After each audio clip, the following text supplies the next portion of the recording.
안녕하세요, 여러분. 이번 영상에서는 클로의 렌더링 기능을 활용하여 클로에서 조명 환경과 카메라 구도를 설정하고 의상의 분위기와 질감을 효과적으로 표현하는 방법에 대해 학습해 보겠습니다.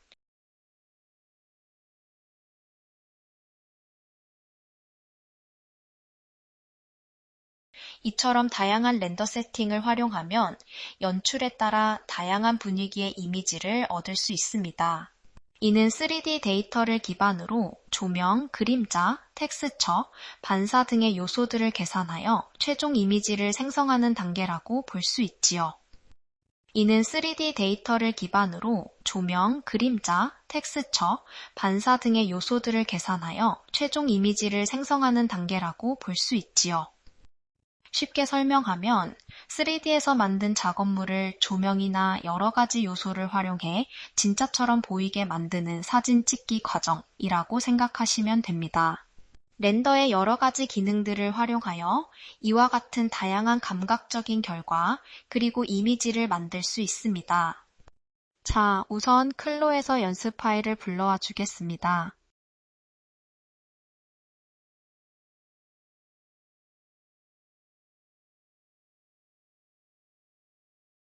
라이브러리에서 1301 후디드 점퍼 파일을 불러와 주도록 할게요.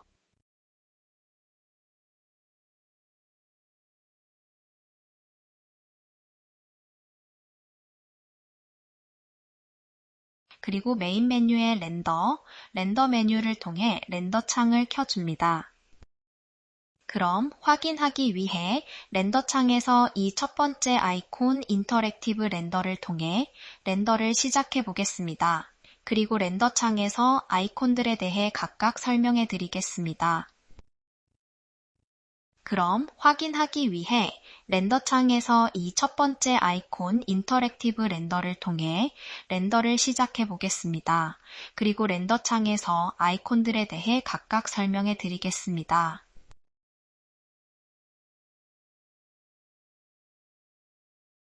여기는 렌더 툴바, 그리고 아래쪽에 내려가면 100% 상태로 볼 수 있는 아이콘, 켜진 상태의 창에서 핏되도록 설정되는 아이콘, 마지막 세 번째 아이콘은 그리드를 켜 의상과 아바타의 중심과 여백을 설정할 수 있는 아이콘이 있습니다.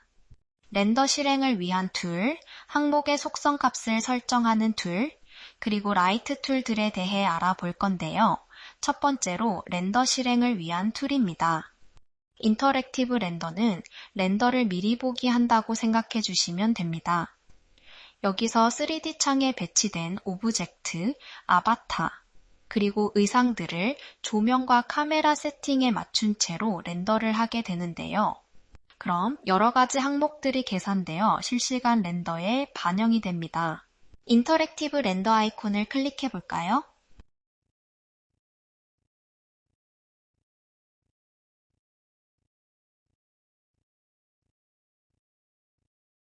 인터랙티브 렌더 아이콘을 클릭해 볼까요? 만약 렌더 창은 고정한 채로 3D 창의 특정 부분을 보고 싶다면 여기 있는 락 카메라 아이콘을 선택하면 3D 창에서 뷰를 변경해도 만약 렌더 창은 고정한 채로 3D 창의 특정 부분을 보고 싶다면 여기 있는 락 카메라 아이콘을 선택하면 3D 창에서 뷰를 변경해도 렌더 창은 변경되지 않는 것을 확인할 수 있습니다. 인터랙티브 렌더 상태에서도 역시 원하는 머테리얼을 실시간으로 설정해 보면서 확인할 수 있습니다. 인터랙티브 렌더 상태에서도 역시 다른 컬러웨이를 선택해서 변경하면 렌더 창에서도 동일하게 변경이 되고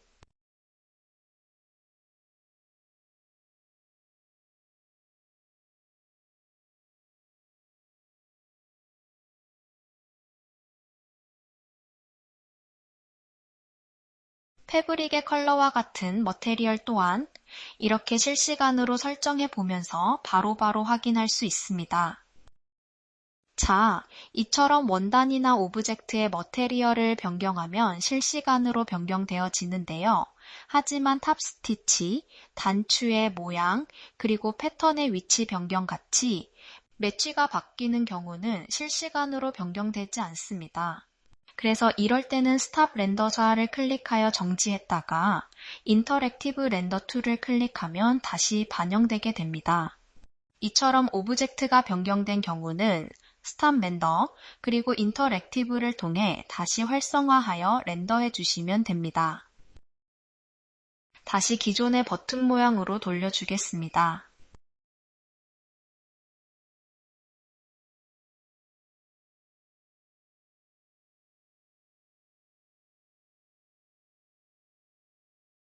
인터랙티브 렌더에서 미리 보기로 뷰와 최종 모습을 잘 확인하였다면 스탑 렌더 아이콘을 선택하고 다음으로 파이널 렌더를 통해 최종 렌더링을 하게 됩니다. 모든 결과를 계산하여 최종 이미지 파일을 생성하는 버튼이지요.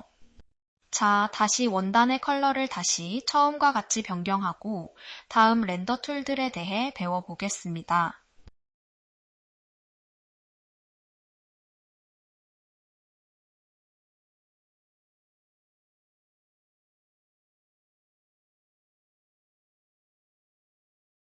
카피 커런트 이미지, 세이브 커런트 이미지 툴입니다. 파이널 렌더 하기 전 현재 인터랙티브 렌더 창에 보이고 있는 이미지만 그대로 복사하거나 저장하여 최종 렌더 시간을 기다리지 않아도 바로 이미지를 사용할 수 있는 기능입니다. 반면에 파이널 렌더 이미지는 직접 설정한 렌더의 카메라, 조명 여러 설정들이 전체적으로 다 적용된 고퀄리티 이미지를 계산하여 생성하는 툴이지요. 그리고 쇼인 세이브드 툴은 최종 렌더 이미지가 저장된 경로의 폴더를 열어주는 창입니다. 스탑 렌더로 멈춰있던 렌더 윈도우를 인터랙티브 렌더 아이콘을 클릭하여 활성화해 주도록 할게요. 다음은 이미지, 비디오 프로퍼티스 툴을 배워볼까요? 해당 아이콘을 선택하고 프로퍼티 에디터로 이동합니다. 이미지 비디오 프로퍼티스에서 설정한 내용들은 저장했다가 나중에 필요할 때 저장된 정보를 불러와 사용할 수 있습니다. 자, 첫 번째는 최종 렌더 결과물을 어떤 형태로 익스포트 할 것인지에 대한 메뉴인데요. 이미지, 턴테이블 이미지, 그리고 애니메이션 이렇게 세 가지가 있습니다. 하나씩 살펴보도록 하겠습니다. 우선 이미지 메뉴로 선택해 볼게요. 그럼 이미지에 대해 설정할 수 있는 메뉴들로 나타납니다. 우선 지금 보이는 뷰 그대로 렌더할 것인지 혹은 저장해둔 뷰로 사용할 수 있는 커스텀 뷰대로 사용할 것인지 선택합니다. 커스텀 뷰 메뉴를 선택하면 저장된 커스텀 뷰를 렌더하게 되는 것이고 커런트 뷰는 현재 보이는 3D 윈도우와 인터랙티브 렌더를 통해 확인한 현재 뷰 그대로를 렌더하게 됩니다. 우선 지금은 커런트 뷰를 선택해 볼게요. 커스텀 옵션을 선택하면 원하는 컬러웨이를 선택하여 해당 컬러웨이만 렌더할 수 있습니다. 커스텀 옵션을 선택하면 원하는 컬러웨이를 선택하여 해당 컬러웨이만 렌더할 수 있습니다.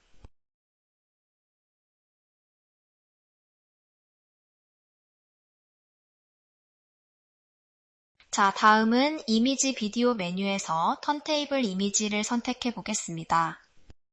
컬러 외에는 조금 전 배운 이미지와 통일해 넘어가도록 할게요.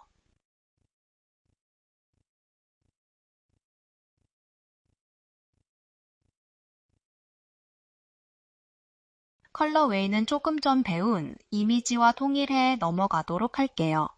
이미지 카운트 수는 회전하는 각도의 개수를 뜻합니다. 여기서 4개라고 되어 있으면 정면, 왼쪽, 뒤, 오른쪽 이렇게 4개가 되고 이미지 카운트가 늘어날수록 여러 개의 각도의 뷰를 모두 렌더하게 됩니다. 조금 전 보여드렸던 이 턴테이블 이미지는 이미지 카운트가 16개인데요. 이렇게 이미지 카운트 수를 늘릴수록 프레임 수가 더 늘어나고 딱딱 끊기는 느낌보다 자연스럽게 회전하는 형태가 되어진다고 생각하시면 됩니다. 그리고 로테이션 앵글의 경우 턴테이블 이미지가 끝나는 각도인데요. 360도가 된다면 다시 시작점으로 돌아오게 되고 180도라면 뒷판까지만 회전하는 턴테이블이 되는 거지요. 다음은 회전하는 방향입니다. 회전 방향을 시계 방향, 반시계 방향으로 설정할 수 있습니다. 다음은 회전하는 방향입니다. 회전 방향을 시계 방향, 반시계 방향으로 설정할 수 있습니다. 턴테이블 이미지는 각각 한 장씩 이미지의 형태로 렌더되고 이 이미지를 GIF나 비디오 형태로 연결하여 저장할 수 있는데요. 그래서 이때 원하는 옵션을 선택해 주시면 됩니다. 이 턴테이블 이미지를 세이브 비디오로 저장하고 싶다면 옵션을 ON으로 설정하고 전체 영상의 길이를 토탈 듀레이션으로 설정할 수 있고 프레임 듀레이션을 통해 한 프레임당의 초수도 설정할 수 있습니다. 발표 자료에 GIF 이미지로 결과물을 사용하고 싶을 땐 Save GIF 옵션을 켜 GIF 포맷으로도 저장하면 됩니다. 다음은 마지막으로 애니메이션입니다. 애니메이션 데이터가 있는 의상의 경우 해당 애니메이션도 렌더할 수 있습니다.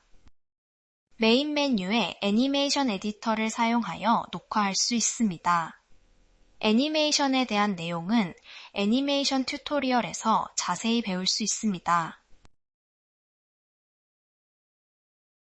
이미지 혹은 턴테이블 이미지와 동일하게 컬러웨이별로 선택할 수 있고요. 애니메이션 윈도우에서 녹화한 전체 영역을 렌더할 것인지 혹은 원하는 구간만 렌더할 것인지도 설정할 수 있습니다. 그리고 세이브 비디오, 세이브 GIF는 조금 전 턴테이블과 동일하게 이미지를 기준으로 렌더되고 이 이미지를 비디오 혹은 GIF로도 저장할 것인지 선택하시면 됩니다. 그럼 세 가지 옵션에 대해 배워보았고 제일 많이 사용하게 될 이미지 옵션을 선택하고 아래 나머지 옵션들에 대해 배워보도록 하겠습니다.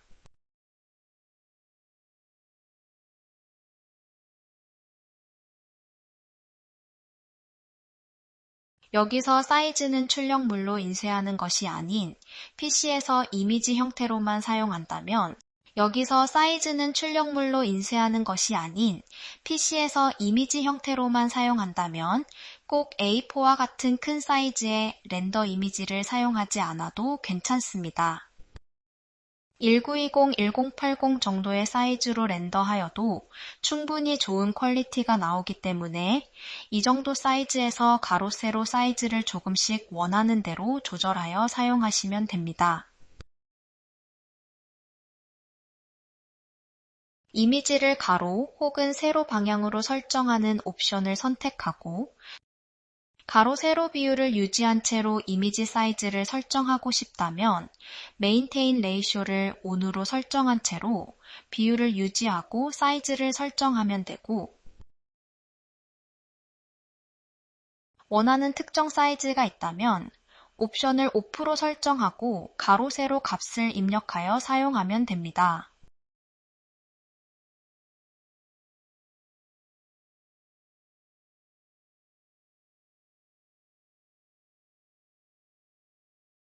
의상 뒤 배경을 투명하게 설정하고 싶다면 트랜스퍼런시 메뉴를 ON으로 선택하면 되고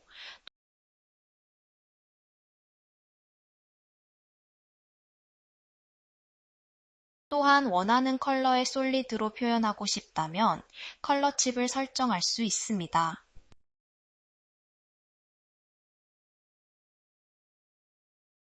배경에 이미지 파일도 추가할 수 있는데요. 텍스처 메뉴에서 파일 경로를 선택하는 아이콘을 클릭합니다. 클로에서 기본 제공하는 이미지들 중에서 사용하셔도 되고 저는 가지고 있는 이미지를 추가하여 배경으로 설정해 보도록 할게요. 만약 트랜스퍼런시 메뉴가 ON으로 되어 있다면 투명하게 되니 옵션을 OFF로 변경하여야 추가한 텍스처가 배경으로 나타나게 됩니다. 다음은 모든 설정을 완료하고 나면 이미지 혹은 비디오 최종 파일을 저장해야겠지요. 저장하는 옵션들에 대해 배워볼게요. 이렇게 설정한 파일의 이름을 프로젝트 파일 이름 그대로 활용하거나 원하는 이름으로 입력하고 최종 결과물을 저장할 경로를 설정합니다. 그리고 저장할 이미지 포맷을 선택하고 필요하다면 HTML 형식으로도 저장하여 사용할 수 있습니다.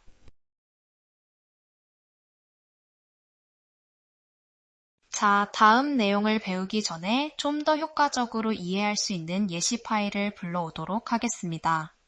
라이브러리에서 1302 카우치 포즈 데님 셋 파일을 불러옵니다.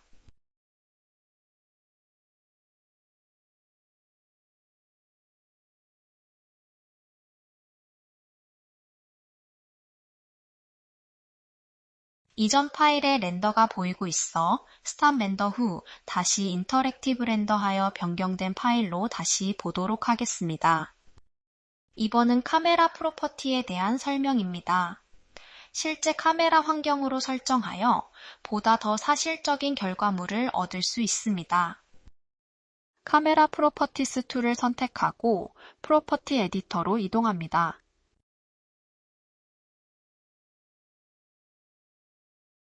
디폴트 카메라를 사용할 것인지 혹은 파노라마로 길게 뷰를 설정할 것인지 선택할 수 있습니다. 디폴트 카메라를 선택하면 일반적인 촬영 각도처럼 보이게 하고 파노라마로 설정하면 좌우로 넓게 퍼지는 시야를 만들어줍니다.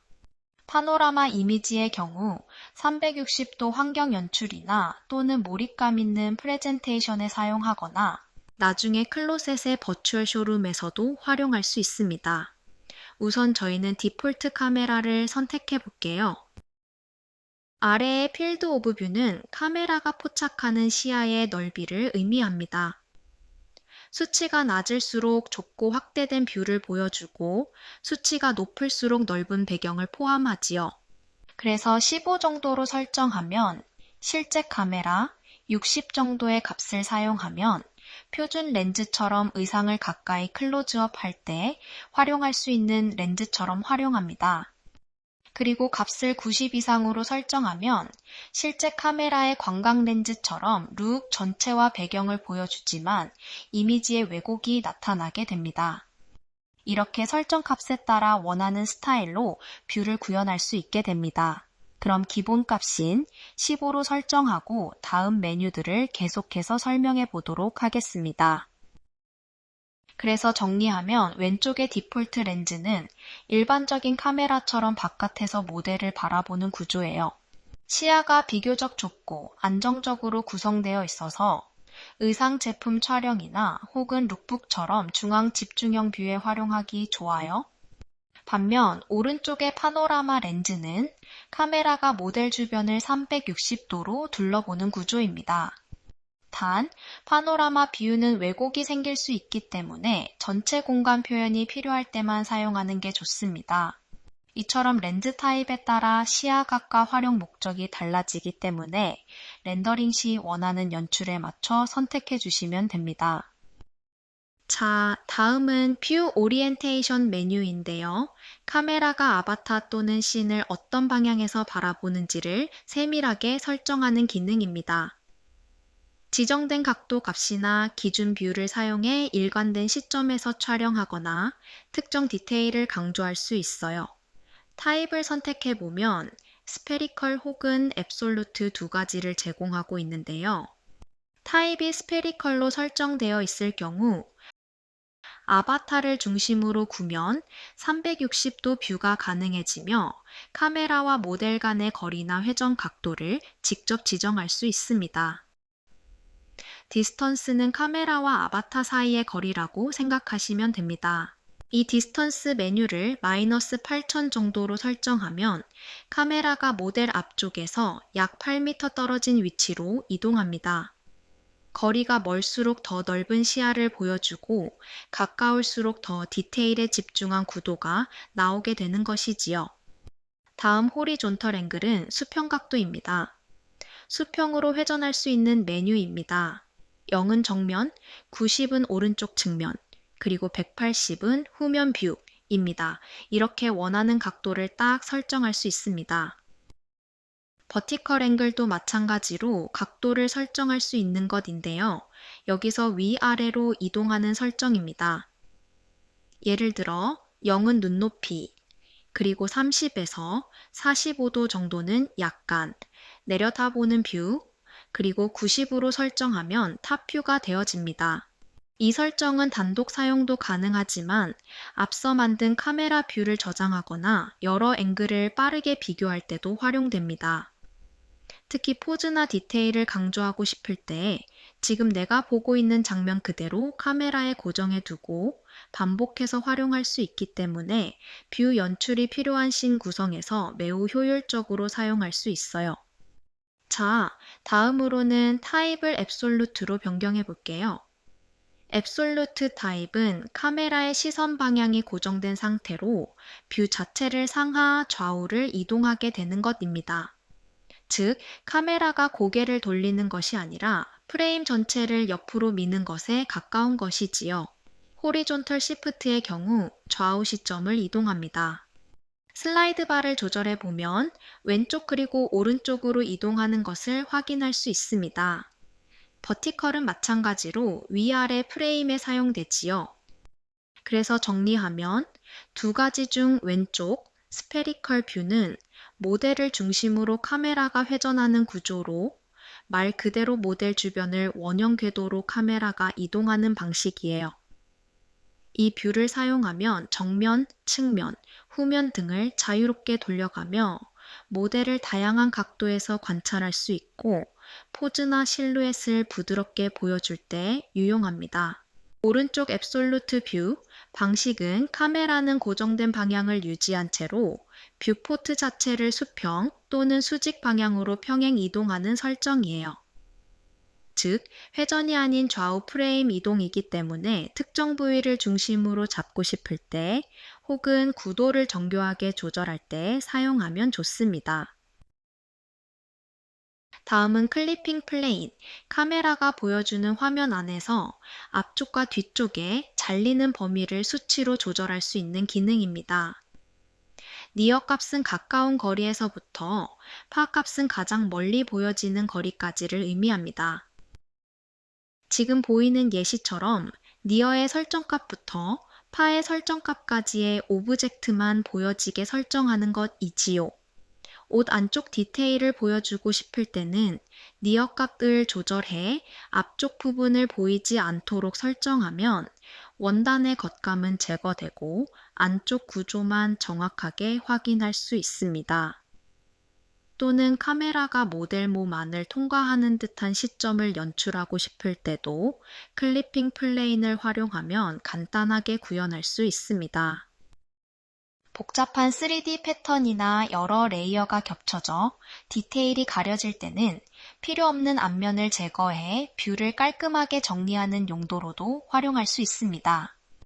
이와 같이 실루엣과 구조를 동시에 시각적으로 정리하고 싶을 때 이 기능이 특히 효과적으로 활용해 볼 수 있습니다. 피지컬 카메라 기능을 활용해 렌더 이미지의 밝기와 분위기를 조절하는 방법을 알아보겠습니다. 이 기능은 실제 DSLR 카메라처럼 ISO, 셔터 스피드, F넘버를 조정할 수 있도록 되어 있어요. 고퀄리티 이미지를 출력할 때 사용되며 실제 카메라 환경을 반영한 노출값과 초점, 틸트 효과 등을 정밀하게 조정할 수 있습니다. 복잡해 보이지만 함께 배워볼까요? 피지컬 카메라 렌더 온리 옵션을 ON으로 변경하면 피지컬 카메라 설정에 맞춰 값들을 설정할 수 있게 됩니다. 이 엑스포저 부분은 이미지를 보면서 이해해 보도록 하겠습니다.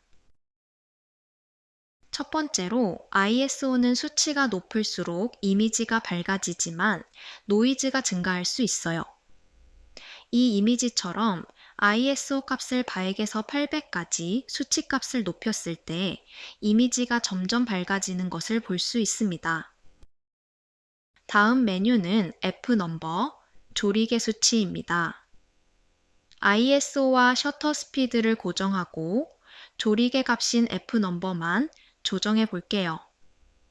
6.0부터 12.0으로 값이 증가합니다. 작은 값일수록 조리개가 더 열려서 밝고 배경이 흐릿한 효과를 주고, 큰 값일수록 조리개가 작게 열려 전체적으로 어둡고 선명한 효과를 주게 됩니다. 뎁스 오브 필드를 조절할 때도 F 넘버는 중요하게 역할을 하며, 낮은 F 값은 아웃 포커싱 된 이미지, 그리고 높은 F 값은 전체적으로 선명한 이미지를 만들어주게 됩니다.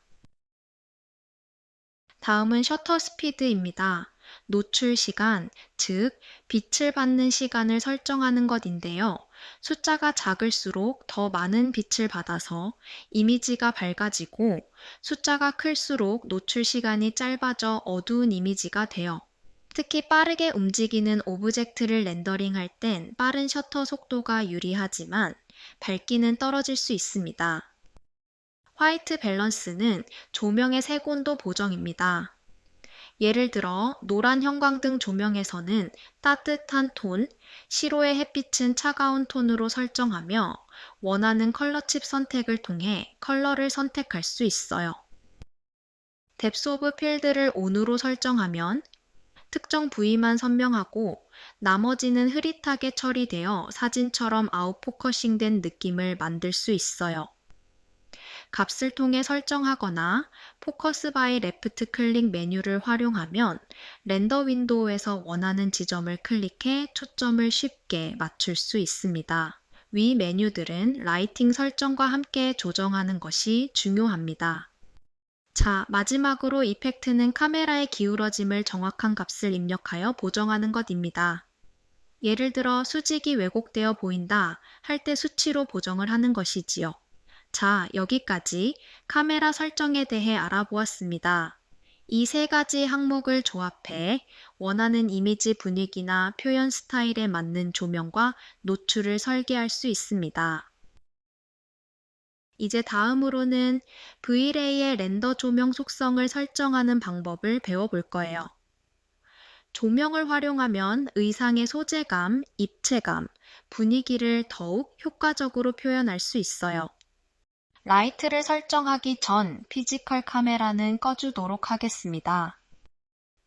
조명을 하나씩 추가하면서 각 조명의 속성과 배치 방법을 실습해 볼까요? 렌더에서 제일 중요하게 리얼함을 결정하는 요소는 바로 적절한 조명 설정인데요. 현재 클로에 렌더에서는 총 6가지의 조명 타입을 제공하고 있습니다. 그리고 라이트 프로퍼티 툴을 선택하면 추가된 라이트들을 한 번에 보고 설정할 수 있습니다. 프로퍼티 에디터 창 상단에서부터 함께 볼까요? 프리셋 메뉴를 확인해 보면 미리 보기로 어떤 느낌의 조명인지 확인할 수 있습니다. 저는 기본적으로 많이 사용하는 스튜디오 미디움 콘트라스트 조명을 선택해 볼게요. 그리고 아래로 내려가면 현재 설정된 라이트들이 나와 있습니다. 기본적으로는 돔 라이트가 설정되어 있고, 옆에 3개의 아이콘으로 라이트를 활성화하고 3D 창 렌더 창에서 조명을 보고 끌 수 있습니다. 자, 그러면 6가지의 조명 타입을 하나씩 추가해보며 배워볼게요. 각각의 조명 타입은 형태와 발광 방식이 다르며 연출하고자 하는 분위기나 피사체의 위치에 따라 선택할 수 있어요. 처음으로는 렉탱글 라이트 툴입니다. 빛이 사각형면 전체에서 부드럽게 퍼지기 때문에 의류 전체를 고르게 밝히고 싶을 때, 또는 부드럽고 자연스러운 음영 표현이 필요한 상황에서 자주 사용됩니다. 렉탱글 라이트 툴을 클릭하면 3D 창에서 사각형 모양의 도형이 생성됩니다. 그런데 만약 렉탱글 라이트 툴을 선택했는데도 3D 창이나 렌더 창에 보이지 않는다면 3D 윈도우의 보기 메뉴에서 확인해 주시면 됩니다. 이 조명을 클릭하고 기즈모를 이용해 위치를 조정해 주시고 빛이 가는 방향을 생각하여 움직여 줄 수 있습니다. 조명을 이동하기 전 위치를 조절할 때는 3D 윈도우의 기즈모를 로컬 기즈모로 설정하는 것이 좋은데요. 왜냐하면 3D 창의 객체를 기준으로 기즈모를 이동시키면 원하는 위치로 이동할 때 어렵습니다. 때문에 이와 같이 물체 같은 것들을 이동할 때는 선택한 객체를 기준으로 이동하는 로컬 코디네이트 기즈모를 선택하여 이동하시면 됩니다. 자, 각자 렉탱글 라이트를 원하는 위치로 이동시켜 볼까요?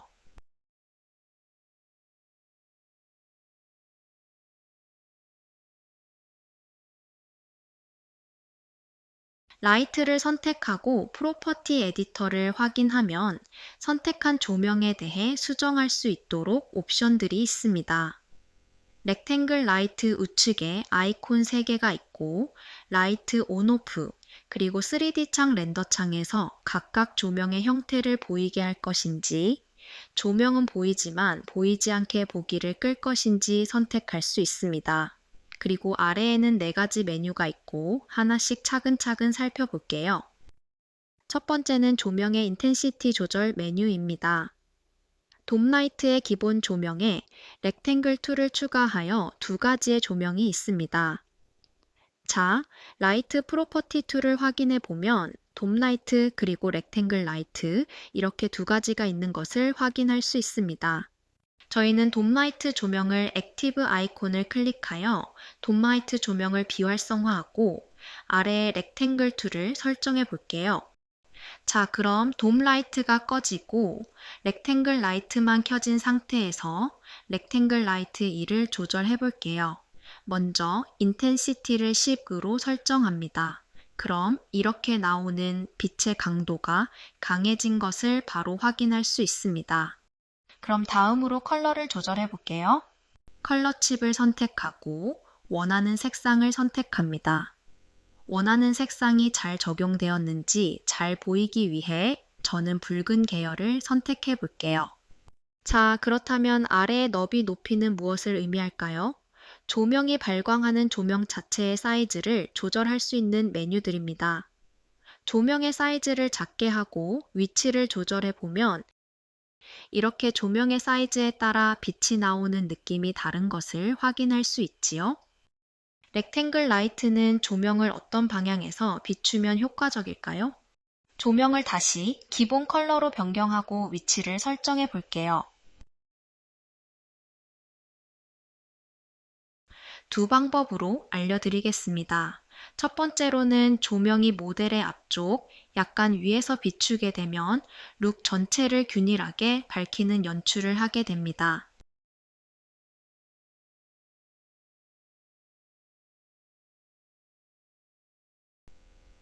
그림자가 최소화되어 부드럽고 정돈된 느낌을 주지요. 두 번째는 조명이 모델 측면을 비추게 되면 실루엣의 입체감, 주름, 볼륨 등을 강조할 수 있습니다. 이는 강한 그림자가 생길 수 있으므로 배경과의 명암 대비에 주의해서 활용할 수 있습니다. 이와 같이 거리 각도를 조절하면서 연출 의도에 맞게 배치해 볼 수 있겠죠? 두 번째 라이트 툴은 스피어 라이트입니다.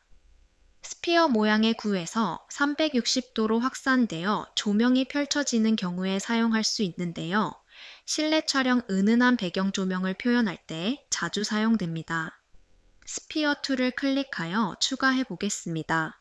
그리고 라이트 프로퍼티스를 들어가 보면 지금 추가된 3개의 라이트가 모두 나와 있습니다. 사용하지 않는 조명의 경우 비활성화하거나 조명을 삭제할 수 있습니다. 우선 3개의 조명 중 돔라이트를 삭제하도록 하겠습니다. 돔라이트와 스피어 라이트가 3D 윈도우에서 겹쳐져 있어 스피어 라이트 보기를 잠시 끄겠습니다. 돔라이트를 우클릭 딜리트하여 삭제합니다.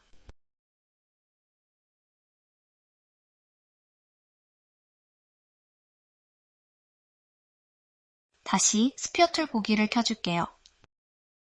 그리고 스피어 라이트 툴에 프로퍼티스들을 설정해 볼까요? 인텐시티, 컬러는 동일하게 설정할 수 있고 아래 레이디어스의 경우 빛이 퍼지는 범위를 조절할 수 있습니다. 스피어 라이트를 더 잘 확인하기 위해 렉탱글 라이트의 액티브를 클릭하여 비활성화하고 스피어 2를 설정해 볼게요. 스피어 라이트의 레이디어스로 조명의 크기를 조절할 수 있고 인텐시티로 밝기 정도를 조절할 수 있습니다.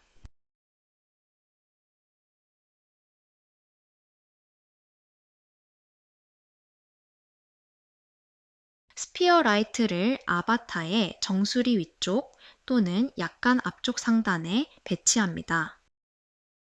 전체적으로 은은한 광을 씌우는 부드러운 톤 보정용 보조광으로 사용할 수 있어요. 이때 너무 강하게 하이라이트가 될 수 있으니 레이디어스는 작게 인텐시티도 낮게 설정해 보시면 좋습니다. 디렉션 라이트는 태양광과 유사한 효과로 햇빛처럼 한 방향으로 쭉 뻗는 직사광입니다. 광원이 특정 위치에서 퍼지는 게 아니라 전체 공간에 동일한 방향으로 평행하게 빛이 들어오는 형태예요. 태양광이나 아웃도어 씬 연출에 가장 유용하게 쓰입니다. 실외 촬영처럼 강한 하이라이트가 필요한 경우 의상의 표면 질감, 주름의 방향감, 구조감을 강하게 표현하고 싶을 때 배경과 아바타를 구분해 강한 명암 대비를 만들고 싶을 때 사용하면 좋아요. 디렉션 라이트 툴을 클릭하여 디렉션 라이트를 추가할게요. 기즈모로 이동하여 여기서 나와 있는 선을 태양이 뜨는 각도로 생각하며 조절할 수 있고 인텐시티는 마찬가지로 빛의 세기를 조절할 수 있습니다. 그래서 강한 햇빛을 줄 것인지 은은한 느낌의 햇빛을 줄 것인지를 조절할 수 있지요. 일반적으로 사선 위쪽에서 비추도록 설정하면 좋고 아바타 뒤에서 역광으로 쏘아 사용하면 실루엣 강조하는 느낌의 연출을 할 수 있습니다. 다음 스팟라이트입니다. 스팟라이트는 강한 하이라이트나 그림자를 표현하고 싶을 때 줄 수 있는 조명입니다. 예를 들면 매장의 디스플레이를 표현할 때 아래로 스팟라이트를 설정하여 조명이 들어오게 하는 경우에 활용할 수 있는 툴입니다. 스팟라이트의 경우 하이라이트를 주는 조명이라 한 곳으로 강하게 빛이 나오게 됩니다. 라이트 프로퍼티 툴을 선택하여 기존의 라이트들을 비활성화하고 스팟라이트를 추가해 보겠습니다.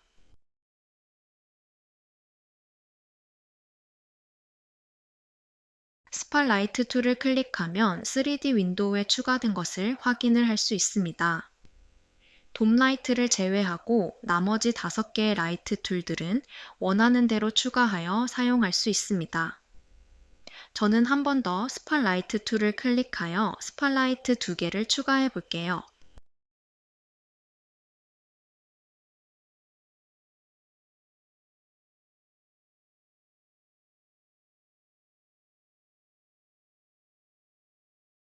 여기서 인텐시티, 컬러 등을 이전 라이트들과 같이 조절해 주시면 되고 다음으로 있는 3가지 메뉴들은 이미지를 보면서 확인해 보겠습니다.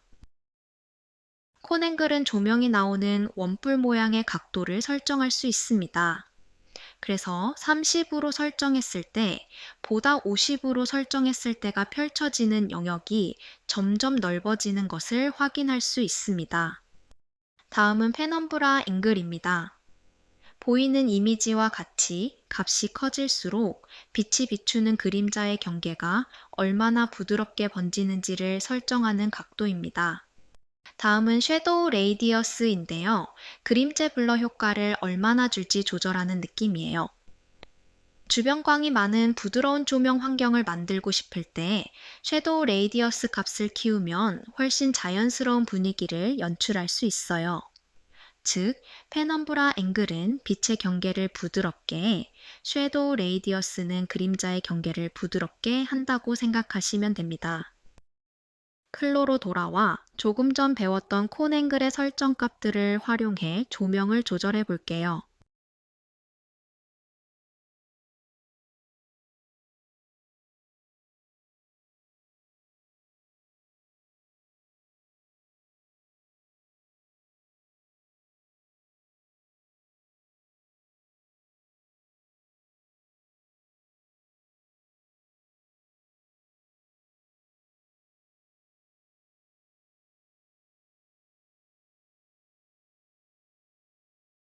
IES 라이트의 경우 실제 조명기기에서 측정된 빛의 강도와 분포 데이터를 기반으로 한 조명입니다. 그렇기 때문에 가진 IES 파일이 있다면 블러와 실제 조명의 밝기와 모양에 대한 데이터를 사용할 수 있습니다.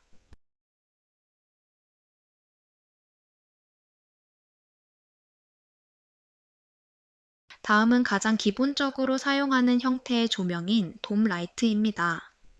360도 전 방향에서 빛을 비춰 부드럽고 자연스럽게 표현되며 주변 환경을 조명으로 활용하여 자연스러운 빛을 연출하는 기능입니다. 보통 HDRI 환경 맵을 불러와서 실내 혹은 실외 조명을 연출할 때 유용하지요. 클로에서 제공하는 맵 중에 블러와 사용하거나 가진 파일이 있다면 블러와 사용할 수 있습니다. 지금 돔라이트가 기본으로 추가되어 있어서 라이트 프로퍼티 툴을 클릭하여 확인해 보겠습니다. 보통 HDRI 맵 파일을 블러와 사용하고 이 맵의 라이트 인텐시티를 조절할 수 있습니다. 보통 돔라이트를 사용하고 렉탱글 라이트와 같은 보조 조명을 활용해 많이 사용하고 있습니다. 그래서 보조 조명으로 사용할 경우 인텐시티를 낮게 설정하면 은은한 분위기가 연출됩니다.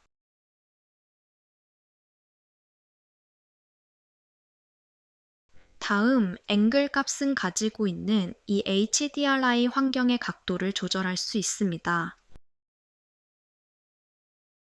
아래 이 락투 카메라 옵션은 카메라 시점이 고정되어 조명이 움직이지 않고 고정되어 사용하게 됩니다. 따라서 움직임이 많은 씬의 경우는 이 기능을 끄고 작업하시는 것을 추천합니다. 다음 메뉴는 돔 라이트의 범위를 무한대가 아니라 일정 방역 내에서만 적용되도록 제한하는 기능입니다. 복잡한 씬에서 불필요한 계산을 줄이고 싶을 때 체크하면 좋습니다. 돔 라이트는 전체 씬의 베이스 톤을 안정시켜주는 배경광 조명으로 다른 조명과 조합해서 사용하는 것이 가장 자연스러운 연출입니다. 지금까지 배운 라이트들을 하나씩 추가해보며 어떤 느낌이 나는지 한번 영상을 멈추고 연습해 보도록 하겠습니다. 자, 다음은 렌더 엔진의 설정들을 배워보도록 하겠습니다. 조금 지루하고 어렵겠지만 더 퀄리티 높은 결과를 위해 천천히 배워볼게요. 우선 첫 번째로는 엔진 선택입니다. 렌더를 실행할 엔진을 설정할 수 있는데요. 사용하는 PC의 CPU, GPU 옵션을 선택할 수 있습니다. 보통 윈도우 OS에서 그래픽 카드가 엔비디아인 경우 GPU 쿠다 옵션을 제일 많이 사용합니다. GPU 쿠다로 선택한 경우 렌더할 때 CPU도 서포트하여 함께 사용할 수 있는데요. GPU를 렌더 엔진으로 설정한 경우 다른 작업에 우선으로 활용하고 마지막에 GPU 엔진을 활용하여 렌더를 사용합니다. 자, 그리고 다음 메뉴입니다. 렌더를 하다 보면 설정에 따라 이미지에 노이즈가 많이 생기는 경우가 있습니다. 이럴 때는 노이즈 값을 조절할 수 있는데요. 기본 값은 0.05로 되어 있고 최소 값으로 할수록 속도는 느려지지만 깨끗한 파이널 이미지를 저장할 수 있습니다. 그리고 아래 메뉴는 최대 렌더 시간을 설정할 수 있는 메뉴입니다. 렌더 세팅에 따라 렌더 시간은 천차만별인데요. 이때 걸리는 장당 할애할 최대 렌더 시간을 설정할 수 있는 메뉴입니다. 하지만 이 시간에 맞춰 퀄리티는 원하는 결과로 나오지 않을 수 있기 때문에 만약 고퀄리티의 결과물을 얻고 싶다면 맥스 값을 크게 설정해 두시는 것이 좋습니다. 그래서 저는 최대한 좋은 퀄리티를 보기 위해 노이즈 값은 최소로 설정하고 최대 렌더 시간은 맥스 값을 크게 설정하여 작업하는 편입니다. 아래 메뉴는 렌더에서 심퍼커링의 인텐시티를 조절할 수 있는 메뉴입니다. 다음은 렌더의 퀄리티입니다. 라이트와 머테리얼 옵션을 설정할 수 있는 메뉴예요. 현재 기본 세팅 값은 미디움으로 되어 있는데요. 베리 하이 쪽으로 설정할수록 퀄리티도 높게 나오지만 그만큼 시간도 많이 나오게 됩니다. 보통은 미디움으로 해도 의상에서는 기본값으로 설정해 두어도 만족할 수 있는 퀄리티로 렌더가 되는데요. 더 높은 옵션을 선택하는 경우는 보석과 같은 반사되는 부분이 많거나 밝은 흰색의 펄을 렌더할 때 사용하면 좋습니다. 이럴 때는 머테리얼의 퀄리티를 높게 할수록 더 원하는 결과를 얻을 수 있을 거예요. 최종 렌더링된 이미지에 보이지 않는 카메라 영역에서 니트웨어 메쉬를 최적화하는 메뉴입니다. 다음은 컬러 매핑입니다. 최종 렌더 이미지의 색상을 조정할 수 있는 메뉴입니다. 레인하드의 메뉴를 선택하고 값을 조절해 볼게요. 이 부분은 이미지를 보면서 확인해 볼게요. 이 값이 1에 가까울수록 이미지가 밝아지고 0에 가까울수록 일정 수준 이상 더 밝아지지 않고 색상이 선명한 부분이 유지되어요. 그래서 원하는 부분에 따라 설정 값을 잘 균형 있게 조절해 보면 됩니다. 다음은 HSV 익스포넨셜 메뉴인데요. 여기서는 비슷하게 색감을 조절하지만 레인하드와 차이점은 조절해도 RGB, 색상 비율이 유지되어 원래의 색감이 그대로 남게 됩니다. 즉, 색의 왜곡 없이 자연스럽게 밝기 조절하는 방식이라고 보면 돼요. 잠시 영상을 멈추고 지금까지 배웠던 렌더 설정을 이용하여 각자 원하는 멋진 결과물을 제작해 보도록 하겠습니다. 자, 이와 같이 작업한 렌더 설정 값들을 활용하여 환경을 구성하고 최종적으로 인터랙티브 렌더 후 정지합니다. 그리고 파이널 렌더 버튼을 클릭하여 최종 렌더 이미지 혹은 비디오를 저장해 보겠습니다. 지금까지 클로의 렌더 기능을 중심으로 조명 환경을 어떻게 구성하고 카메라 설정을 어떻게 조절해 볼 수 있는지 함께 살펴보았습니다. 오늘 배운 렌더는 단순히 이미지를 예쁘게 만드는 걸 넘어서 의상의 소재감이나 분위기를 더 잘 전달할 수 있도록 도와주는 중요한 부분이에요. 직접 조명을 배치하고 뷰를 조정해 보면서 내가 보여주고 싶은 느낌을 더 명확하게 표현할 수 있을 거예요. 이제 여러분만의 감각으로 더 멋진 이미지를 만들어 보시길 바랍니다. 감사합니다.